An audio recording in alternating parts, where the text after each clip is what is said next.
Welcome to the Bodega Cat Podcast with Christina Ng. Over the next hour, you'll hear from guest experts from a variety of different backgrounds, with specialties pertaining to pets and humans alike. Now, here is Christina. Hello, everybody. Thank you so much for tuning in today. This is the Bodega Cat Podcast, and my name is Christina. I'll be your host today. Today, we have a very special guest. His name is Greg Toews. And if you've been kind of following us over the months, we've been featuring Greg in our newsletter every month with his free classes and free Q&A sessions. And we're super excited that he's here to talk with us in person. So I'm going to read a little bit about his bio, and then I'll have Greg elaborate. And I can tell you right now that his bio is just a very, very tip of the iceberg of what he has experienced and his education. So here we go. Greg Toews is a healer, clinician, alchemist, esotericist, and plant medicine aromatherapist. He's an early innovator of advanced medical aromatherapy applications and has initiated research and development coupled with application and effects as it relates to medical syndromes, symptoms, and disorders. He has studied under Robert Tisserand and Kurt Schnaubelt, PhD, and holds certifications in medical aromatherapy and advanced medical aromatherapy.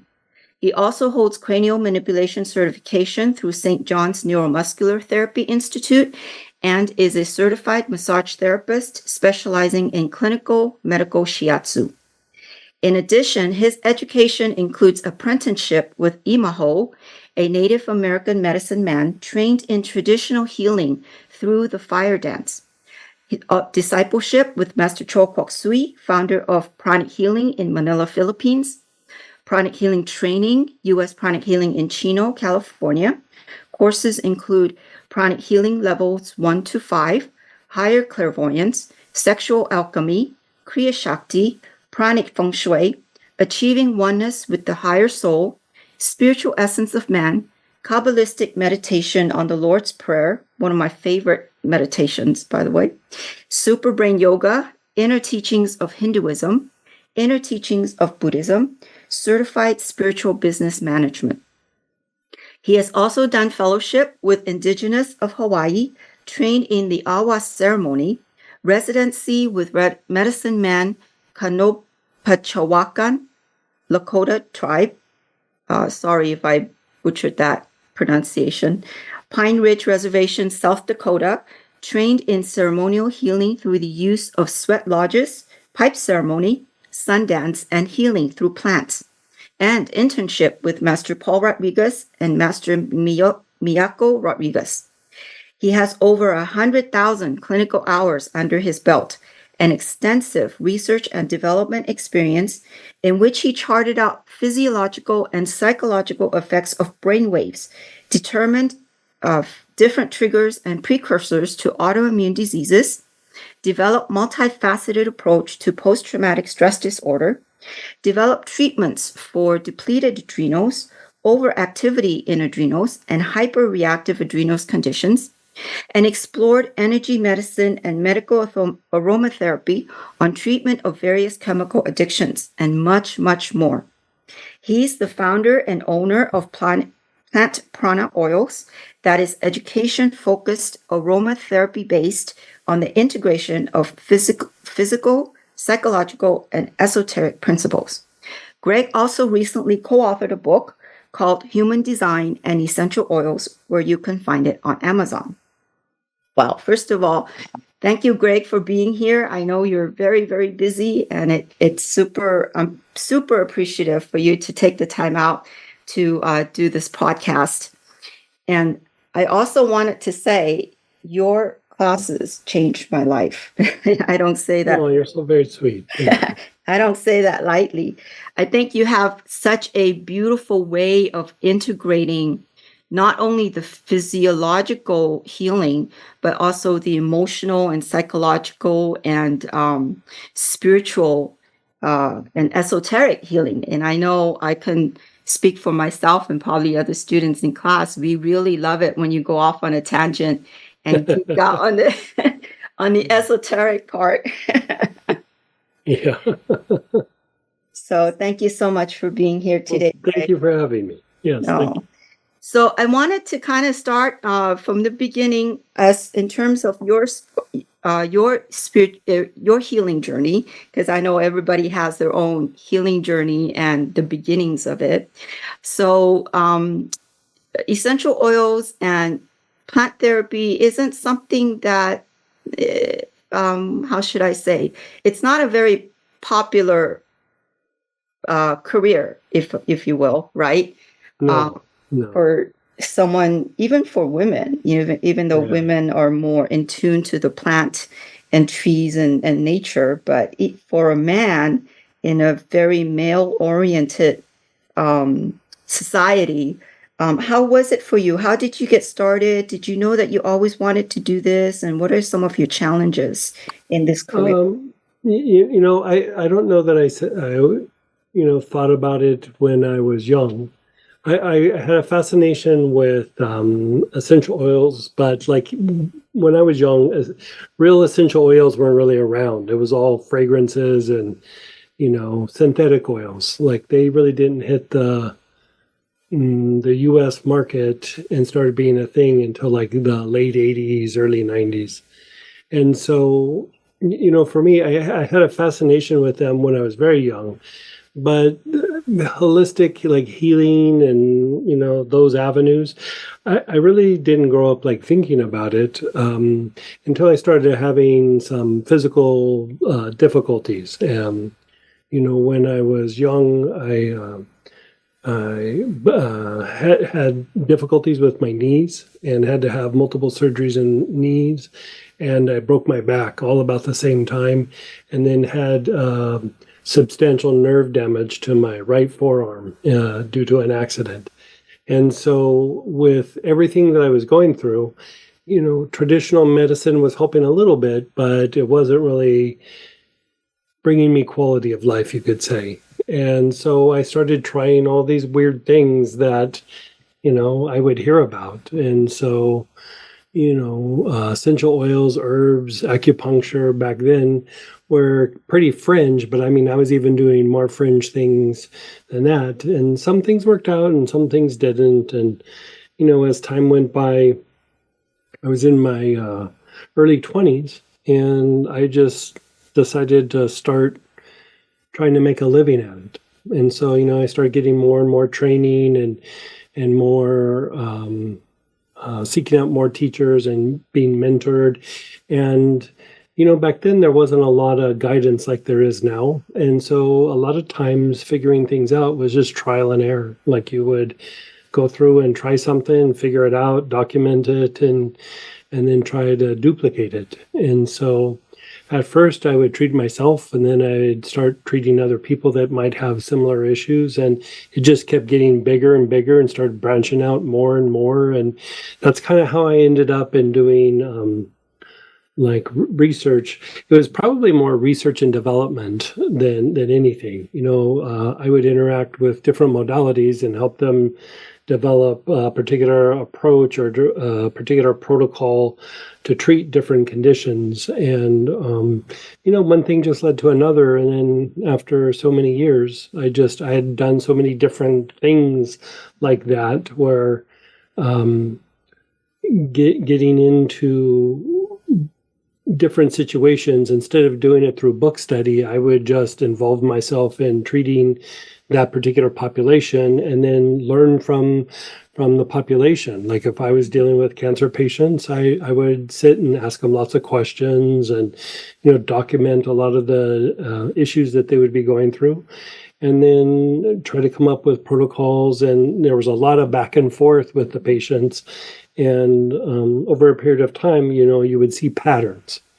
That's the thing that I would say over the years is, having done so many sessions and so many clinical hours, is that it really helps you to see patterns of situations where you don't get like stuck in the moment, or you don't get stuck with a particular symptom or a person's struggle with overcoming some difficulty, because you see it so many times. You start to know variations, you start to know what's going to work and what's not going to work, and even some of the avenues that you might have to go deeper down the rabbit hole to help bring healing in the situation. And so as time went by, one of the things that really started to become very apparent is the develop of intuition and clairvoyance, and not so much to be able to see people's energy field, but really saying intuition is a different term for the healing process. And how we learn is through intuition, how we problem solve or innovate is through intuition, how we step out of the box and go beyond just the things that are right in front of us.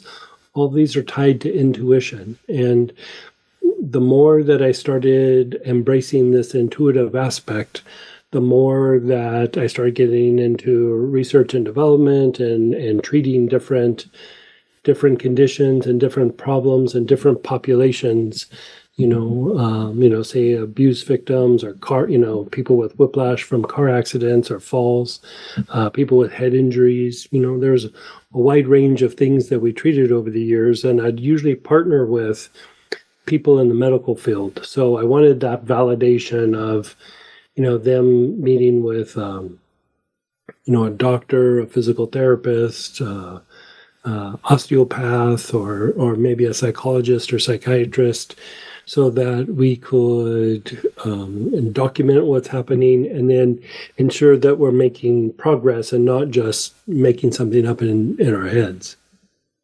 That is part of the co-creative activities that we do as human beings, isn't it? Yeah.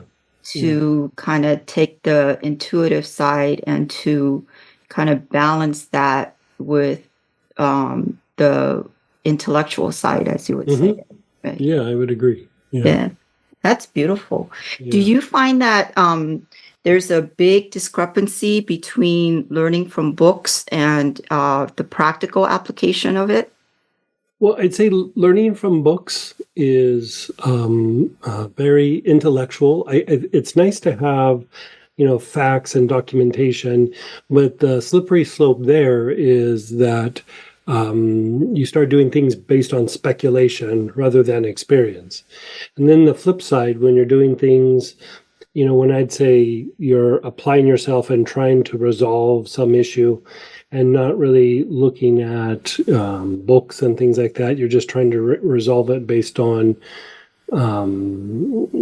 how you take in the information, process it, and then, move forward.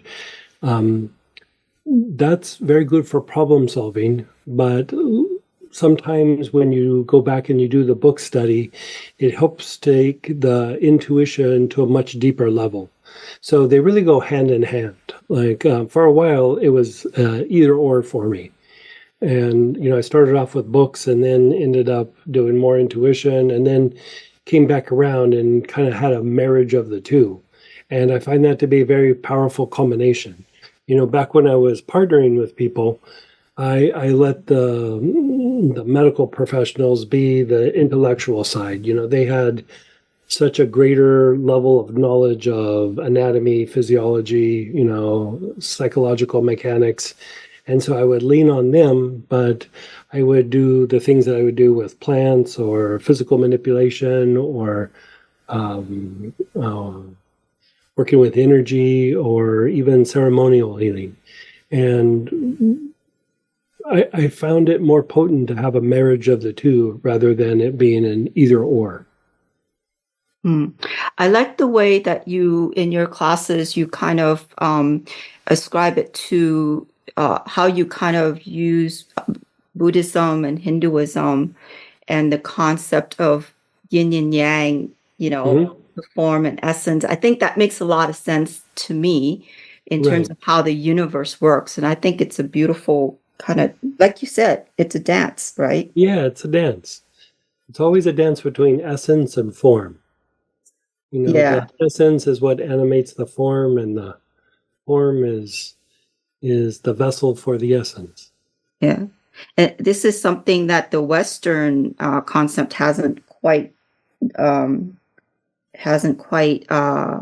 what's the word I want, catch up with. Right. Yeah. Yeah. Do you think that we'll ever get there to kind of understand? Well, I don't know. I like the idea that there's different perspectives. Mm. The idea of different perspectives, is really kind of embracing the creative process. Letting something go down the rabbit hole. How we're talking about holistic medicine. I think there's very good, but if you broke your arm, you'd want to have somebody set that and not try to treat it with herbs and things like that. So I think there's times where each one works really well, and a lot of times the combination of the two makes for a very accelerated healing process. So there's times where, traditional medicine works really well, and then there's times where holistic medicine works really well, but most times it's a combination of the two. Mm. Yeah. Yeah, that is true. And I kind of go down a lot of rabbit holes here and there. Uh-huh. And there's a lot of negative talk about Western medicine and things like that. But, I'm thinking Western medicine does have its place, like you said. Yeah, I agree. It's not like it's completely 100% bad. It does have its functions when it's called Sure. for. Yeah. Yeah. That's interesting. Everything in its right place. You know what I mean? Like Right.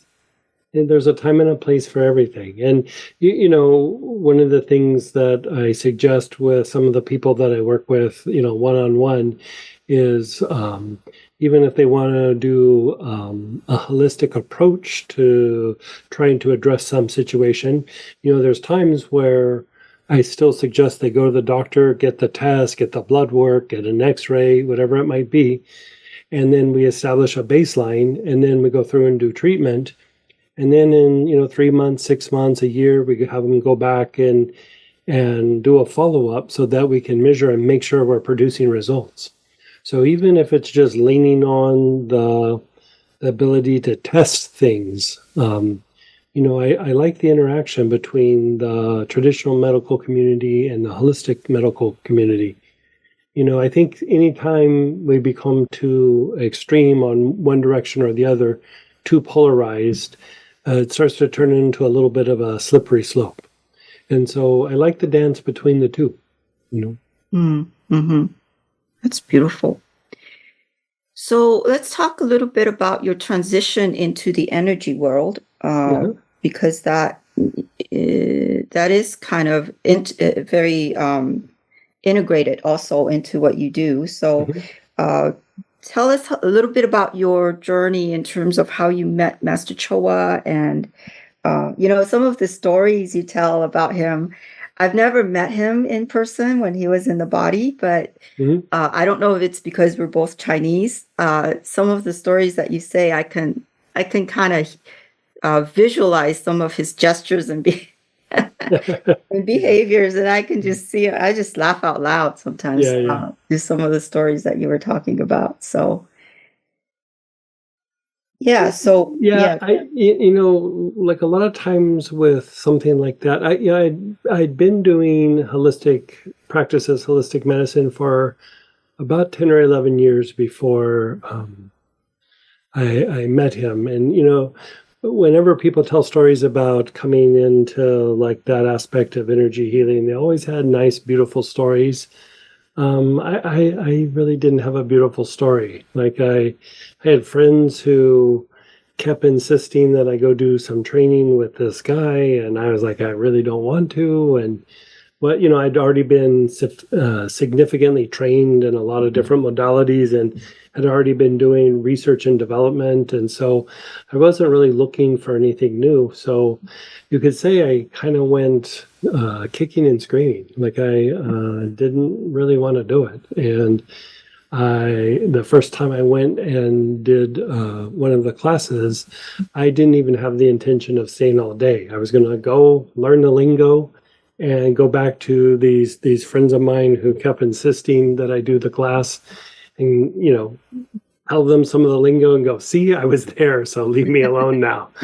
And, I got hooked in and really quite enjoyed it. So And then it just kind of all unfolded after that. It really was I already had a big foundation in anatomy and physiology and shamanic practices and Buddhist practices, and was dabbling in Kabbalistic practices as well. But it really kind of animated the things that I knew or thought I knew, and kind of was a glue that kind of brought everything and held everything together.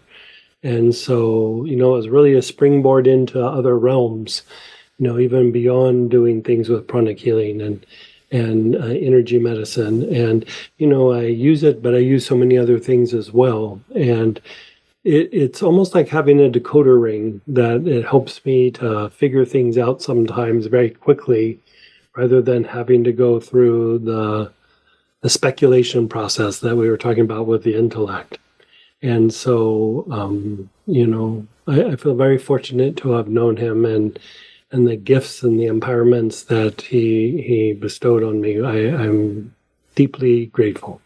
Do you feel like the learning about the understanding the energy world kind of gives you the big picture of what happens in the physical world, or enhances your okay? Yeah. I would say, because the thing with being able to sense energy or sense movement, have intuition, the ability to feel energy, it's a way to see how things play out before they even physicalize. And then if you're looking at something in the past, like say you're dealing with some trauma from when you were young, there's physiology that you look at, there's emotions and emotional patterns. A lot of times we just know that we don't feel good, or we feel there's some trauma or some upset feeling. But really there's this whole dynamic and dance between the physiology and the psyche, and then actually even some spiritual components. And so by kind of combining all these different disciplines, you're really able to problem solve that full spectrum, because there is no real separation between the body, the emotions, the mind, and the spiritual component.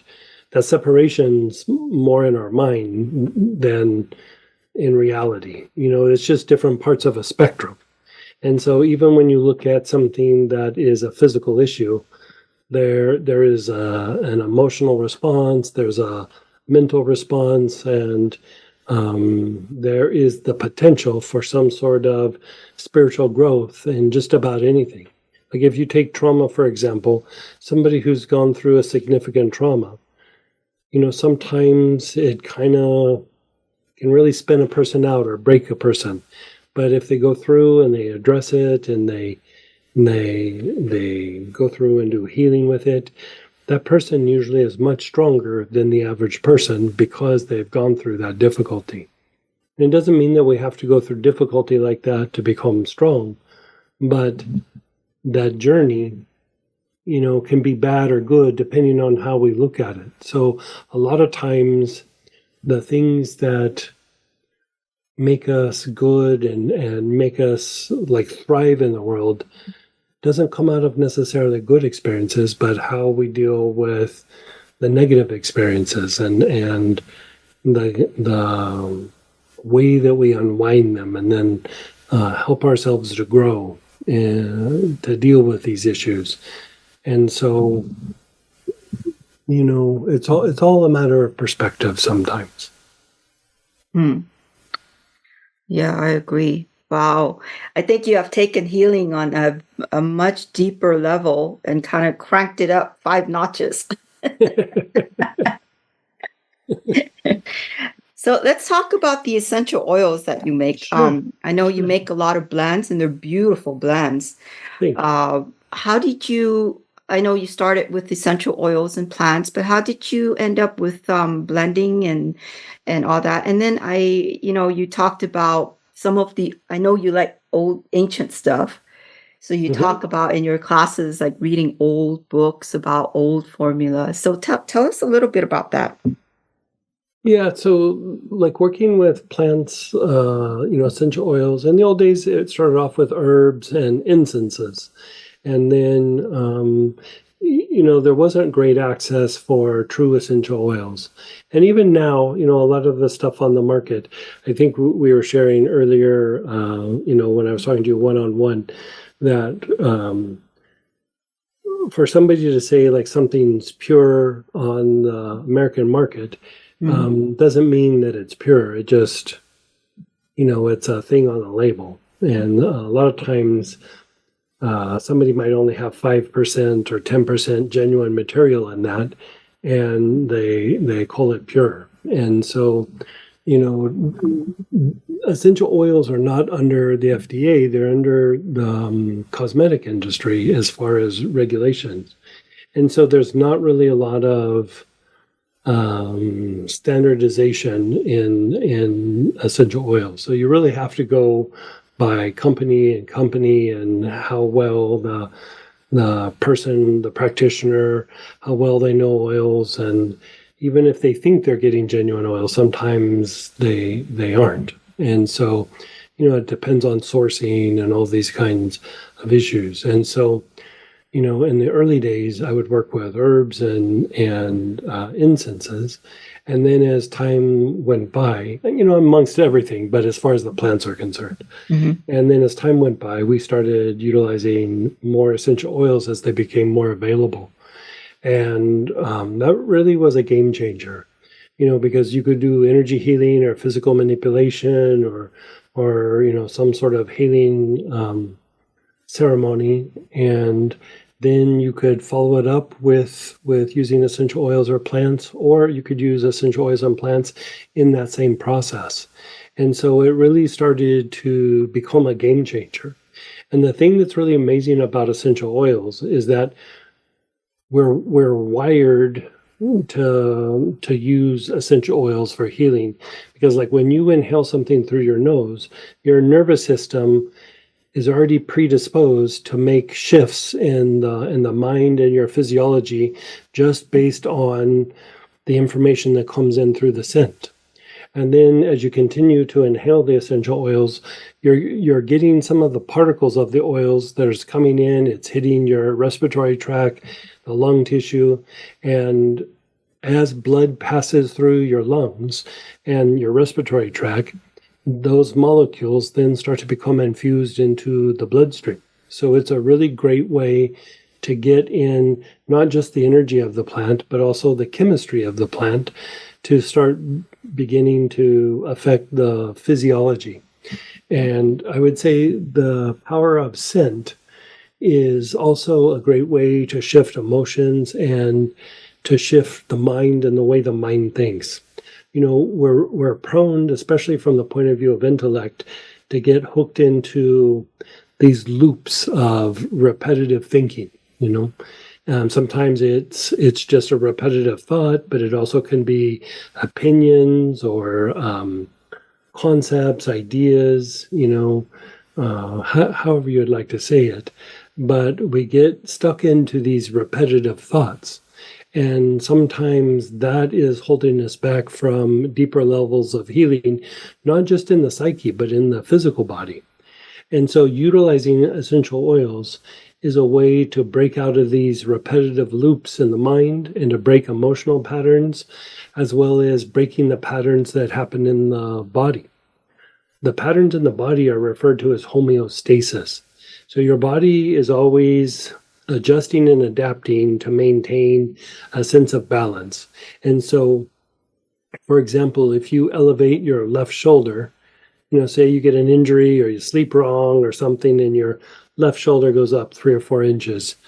Well, if your body doesn't adapt, your head's going to be on your body is going to start being a little bit crooked, right? So your head has to adjust to keep the eyes horizontal.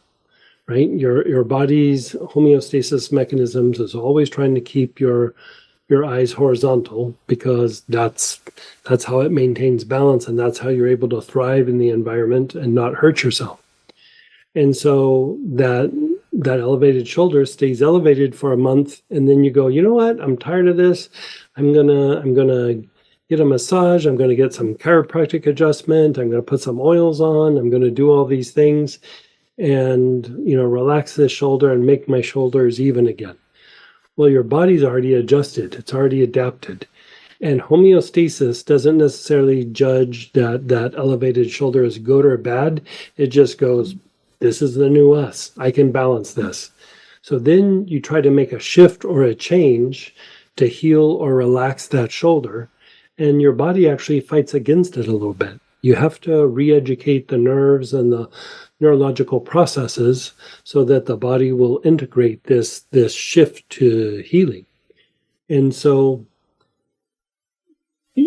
you're having to break sometimes patterns in the body that is usually involved in either the nervous system, the endocrine system, or the immune system.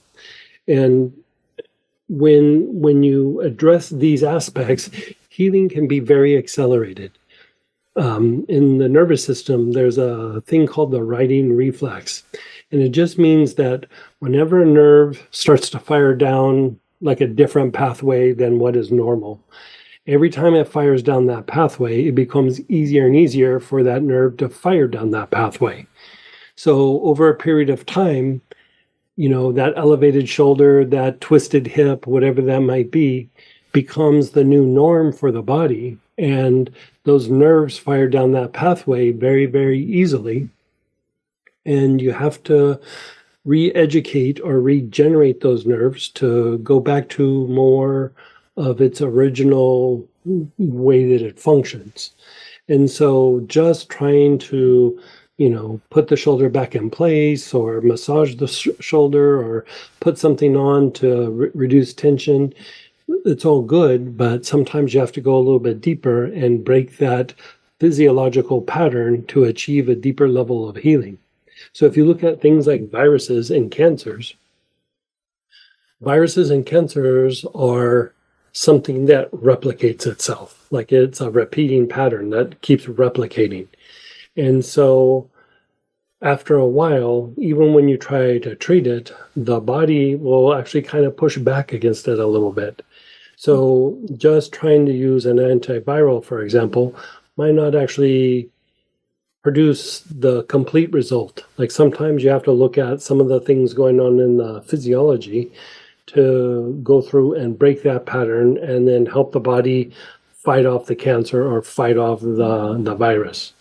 And so this would be a little bit more of a holistic approach. But when we get into it from an intellectual point of view, we always think that we have to fight the virus or fight the cancer. But a lot of times what you can do is support the body so that the body can do the heavy lifting and fight the virus or fight the cancer on its own.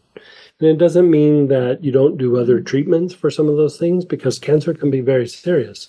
So still utilizing some maybe traditional medicine combined with holistic medicine might be the best approach, but the holistic medicine will even help the traditional medicine even work better. There's been studies where the use of garlic, deodorized garlic, 1,000 milligrams taken a day makes pain medications, things like ibuprofen and Tylenol, as well as antibiotics. It actually makes them more effective. And the garlic, does things to the immune system. It does things to the respiratory system. It does some things in the physiological aspects of the body, but also energetically, it has a bit of a cleansing effect. And this cleansing effect, be it that it's the physiology or the energy of it, still enhances the things that are put forth in traditional medicine. And so I go back to things aren't always an either or. Like, if you can reduce maybe medications by using something holistically or make them more effective, maybe you don't need the dosage, you don't need to use it as long, or you're become more effective at treating a very serious or chronic condition. Is that why garlic is so effective against vampires? Is exactly why it works against vampires. I hear maybe even zombies. I'm not sure. Oh, wow. There we go. So as we break our physical patterns and emotional patterns, would that break our karmic patterns as well? It possibly can. I mean, one of the ways of breaking karmic patterns is through learning lessons. And, sometimes we have patterns in our life, be it that it's health or in a relationship or a series of relationships or things that keep happening over and over at work or, whatever that might be. Sometimes they might be behavioral, sometimes they might be karmic, sometimes karmic issues affect behavior, but one of the quickest ways to break out of that is through learning lessons. And again, I go back to the intuitive part. Intuition is how we learn. And so even when we have these patterns in our life, the more we engage the intuitive processes, and there's 14 aspects of intuition, the more that we engage these aspects, the more that will accelerate our physical and psychological healing. But if there's karmic issues, it also helps to resolve that. Sometimes some of the information that comes in, that we might call karma, might be actually knowledge or wisdom from past times. And so it's not always a negative thing that comes in. Sometimes you're tapping into very positive things that you've learned many, many, many years ago. You don't have a reference for why you know certain things, but you know them. It's usually that you came in with it. I remember you talking in class about karmic imagery that's in our blood, and I never thought about that. Right, right. It's in the blood. Yeah. Yeah. So if you think about, like, most traditions have some aspect of doing something with the blood, like it's not always complete, but there is some form of purification of the blood. And in doing so, you are breaking the karmic pattern. Basically, the idea is there's little pieces of energy, like little seeds of energy that stimulate your physiology, your emotions, your mind, so thought processes, even behaviors, based on the karmas that are supposed to manifest in a lifetime. And one of the ways to diminish the negative and to increase the positive is to do processes where you're doing mystical or esoteric practices to purify the blood. And so in the Christian tradition, they talk about, Christ being, Christians would say he's the great teacher that was in charge of the forgiveness of sins. But you could say sin is just another way of saying karma, the forgiveness of karma. And in the Christian tradition, they would say, through the blood of Christ, your sins are forgiven. So a literal translation is that Christ is on the cross, and the sacrifice on the cross is what helps facilitate the forgiveness of sin. And I would say that there's some aspect to that, but the deeper mystical esoteric teaching is that as you go through and purify the blood, there's a kind of light that comes in the blood, and the energy of the great teacher becomes present in the blood. And so through devotional practices, through deep prayer work, doing purifications with blood, like in the Catholic Church, they'll bless wine or like a kind of brandy or of some sort, and then people will drink it. Like when they receive the host, they'll also drink a little bit of wine. And when alcohol or grape juice, like anything that's of the grape, is properly consecrated, it actually has a little bit of a cleansing effect on this imagery in the blood. So different traditions would use different things. In the Native American tradition, they would use a sweat lodge. So one of the ways that you can also purify the blood is through spiritual activities while you're sweating. And the sweat is another way of purification. And so, lots of different ways to the top of the mountain, but, not to diminish Christ being on the cross. I'm not saying that is not a thing. There is something to be said for that, like significantly. But part of the deeper teaching is taking it more internal, and the idea of accepting Christ into the heart actually has a purifying effect on the blood.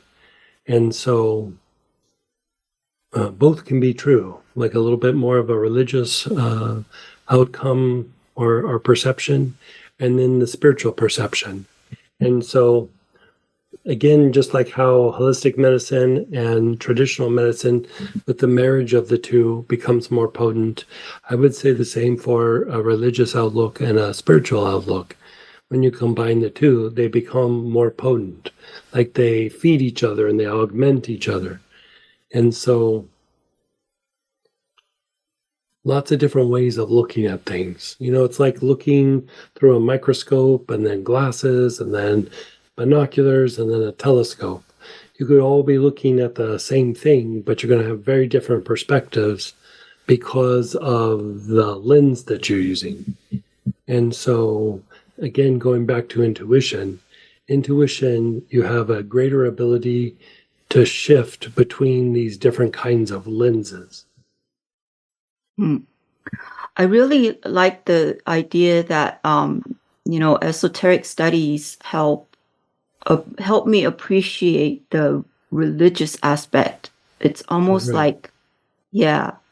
it's almost like a lot of people talk negative about religion, but there's a lot of esoteric principles that are not revealed, I guess you could say, to the masses. Right. Yeah. But it really is, I look at it like a portal, like a doorway Sure. to inner teachings. Yeah.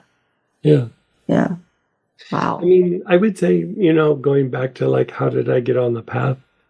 I grew up Catholic, Catholic schoolboy, and I always wanted a little something more, and that, I don't know what you would want to call it, frustration maybe, that kind of propelled me into more searching for things in the spiritual realm.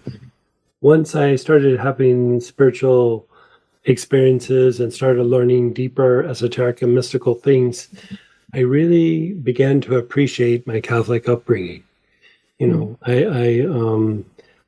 didn't see the value of it at the time because, like you said, they don't really kind of teach it in a way that takes it like deeper. It's kind of a practice that's done repetitively, and going through and doing the spiritual practice, I could go back and as I look back, I can see the value of what was being done. I couldn't see it in the moment, but looking back, I could see it. And so, I have tremendous gratitude for that. And at the same time, it's just like walking on the steps through your garden. You don't step on the first step and go, okay, I'm here, I've arrived.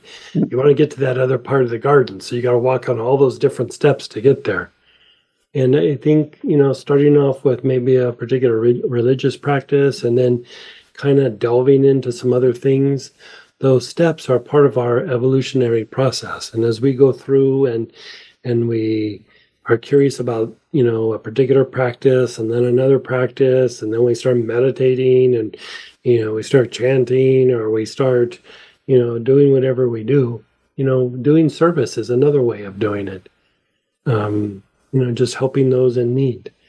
Any way that we get there, it's a way to open ourselves up to something bigger and greater than just what our mind thinks and perceives. And, it's all a growing process. The intellect wants to know what it is, and then as soon as it experiences it, it's like done. But intuition is very curious. It likes the dance. It likes all the different experiences. It's very curious. And so I think that curiosity is really how we grow and evolve, and how we learn about our environment and other people and other practices, and all of that, you could say, develops the heart. Mm. Yeah, and I remember in pranic healing, the heart needs to be activated before we can experience the divine, right? Right. Yeah. And I'm so appreciative of pranic healing because, Master Choa was an engineer, which is Right. very Yeah. left brain. But Yeah. he was able to take the intuition side, the right brain concepts, and kind of merge them together and develop this little wonderful recipe that anybody Right. can do it. Yeah. And yeah, it's just amazing. I think that's one reason why I was so drawn to it. And it helps me understand, how the universe works a little bit better.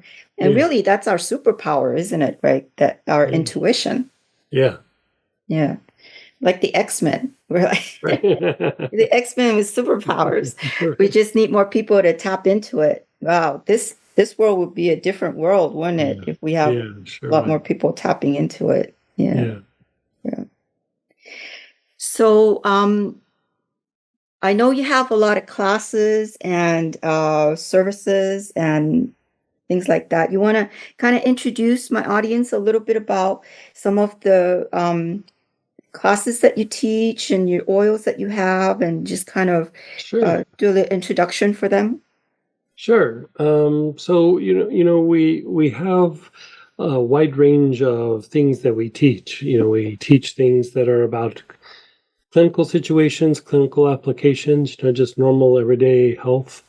We have things that go through and address things that you might be addressing or struggling with psychologically. And then we take things a little bit deeper and merge it with mystical and esoteric practices. We do practices that also develop and accelerate the intuition. And all of this is mixed all together.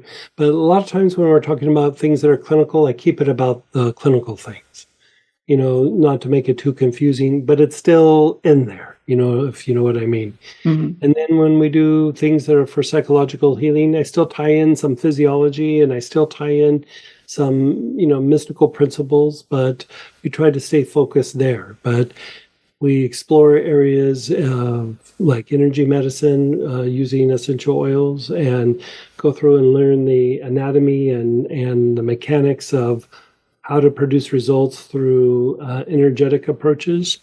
And, one of the things that we're really pushing is recently is not just the development of intuition, but the different aspects or components of the aura, which is the energetic mold or blueprint.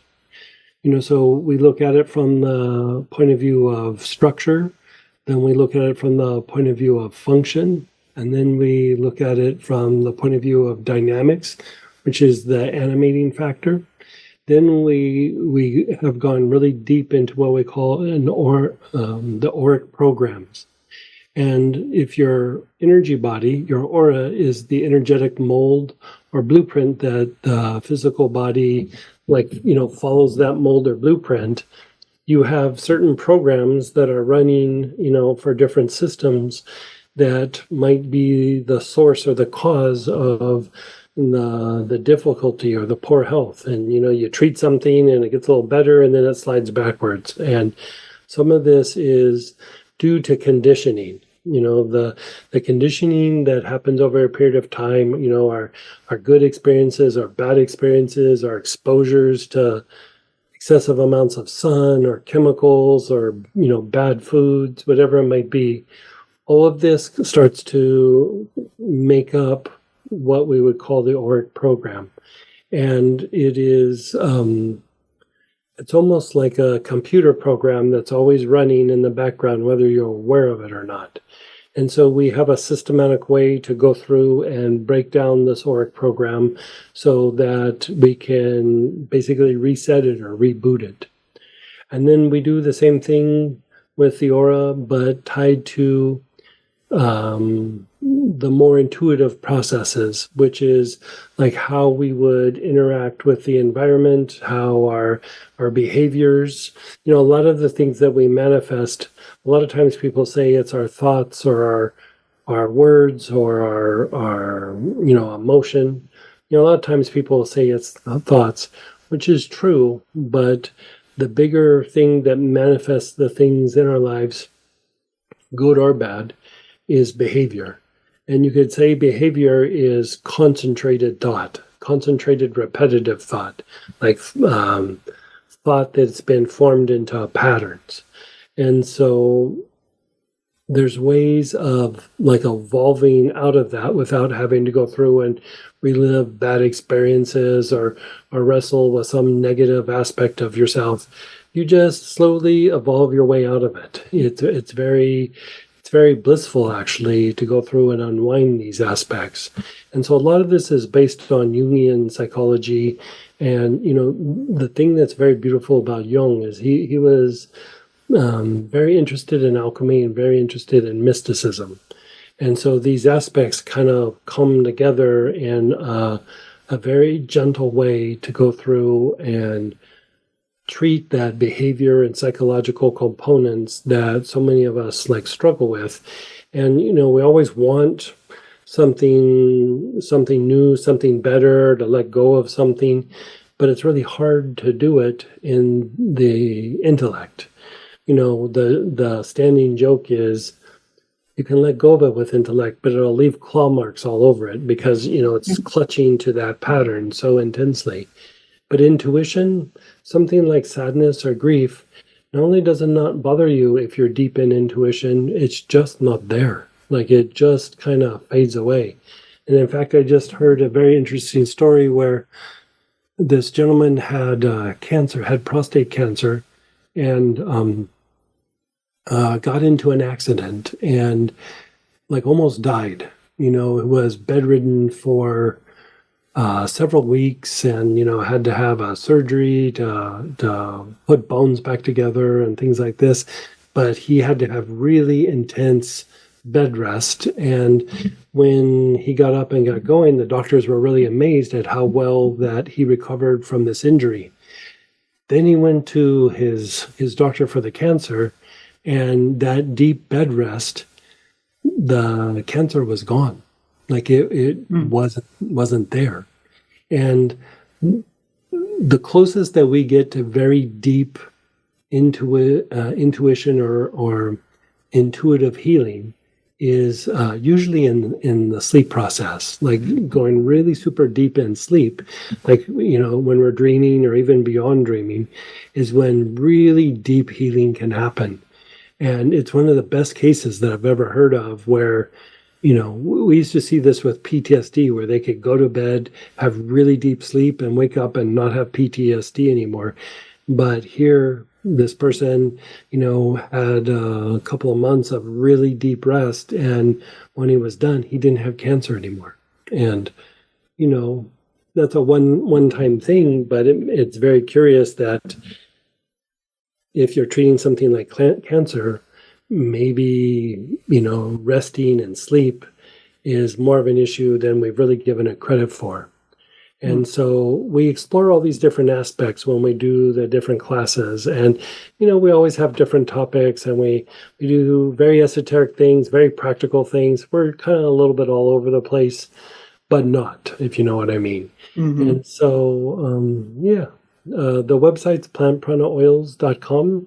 And so you can come check it out and see things. And there's a bunch of free classes on there that you can go through and follow. And then there's classes where you would get a kit and then you follow along with the class. And we go through and we do these processes to either develop something internally or heal something. And yeah. Wow, that's wonderful. Well, thank you so much, Greg, for the time spent with me here. I hope our audience enjoys this conversation. And any last words of wisdom? We got 30 seconds before we close down this podcast. Nothing really comes to mind. But I think my biggest word of wisdom is you need to go down to that cat bodega and see what's going on down there. You're, you're too sweet, Greg. All right, everybody. Thank you so much for tuning in today and joining us for this wonderful podcast. I hope you enjoyed it. We will have another podcast next month. And in the meantime, have a wonderful month, weekday, night, wherever you are. All right. Bye-bye now. Take care. Thanks for tuning in to the Bodega Cat Podcast. Your host, Christina Ng, will join you here again next month. Until then, have a beautiful month.